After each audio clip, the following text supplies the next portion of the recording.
রাসূল সাল্লাল্লাহু আলাইহি ওয়াসাল্লাম বলেছেন, কিয়ামতের দিন আল্লাহ তাআলা 3 শ্রেণীর ব্যক্তিকে হাজির করবেন। 1 নম্বর শহীদ। আল্লাহ তাআলা তাকে নিয়ামত দিয়েছিলেন। আল্লাহ তাআলা তাকে জিজ্ঞাসা করবেন, আমি তোমাকে যে নিয়ামত দিয়েছি ওই নিয়ামতের কি করেছো? তখন তিনি বলবে, আল্লাহ আপনার রাস্তায় যুদ্ধ করে শহীদ হয়েছি। আল্লাহ তাআলা বলবে, তুমি মিথ্যা বলছো। তুমি শহীদ হয়েছো এই জন্য যেন তোমাকে লোকে বীর বলে, এবং তাই বলেছে। তাকে মুখ থুবড়ে জাহান্নাম সোজা নিক্ষেপ করা হবে। 2 নম্বর আলেম বা কারি। আল্লাহ তাআলা তাকে কোরআন দিয়েছিল। আল্লাহ তাআলা তাকে জিজ্ঞাসা করবেন, তুমি কি করেছো? তখন তিনি বলবে, আমি জ্ঞান শিখেছি এবং কোরআন শিখেছি, অন্যকে শিখিয়েছি।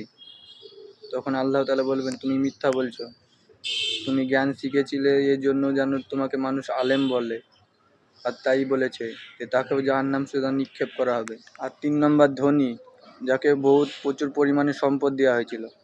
আল্লাহ তাআলা তাকে জিজ্ঞাসা করবেন, তুমি কি করেছিলে? তখন তিনি বলবে, আল্লাহ আপনার রাস্তায় আমি দান করেছি। তখন আল্লাহ তাআলা বলবেন, তুমি মিথ্যা বলছো। তুমি দান করেছিলে এই জন্য যেন মানুষ তোমাকে বড় দাতা বলে, আর তাই বলেছে। তাকেও জাহান্নাম সোজা নিক্ষেপ করা হবে।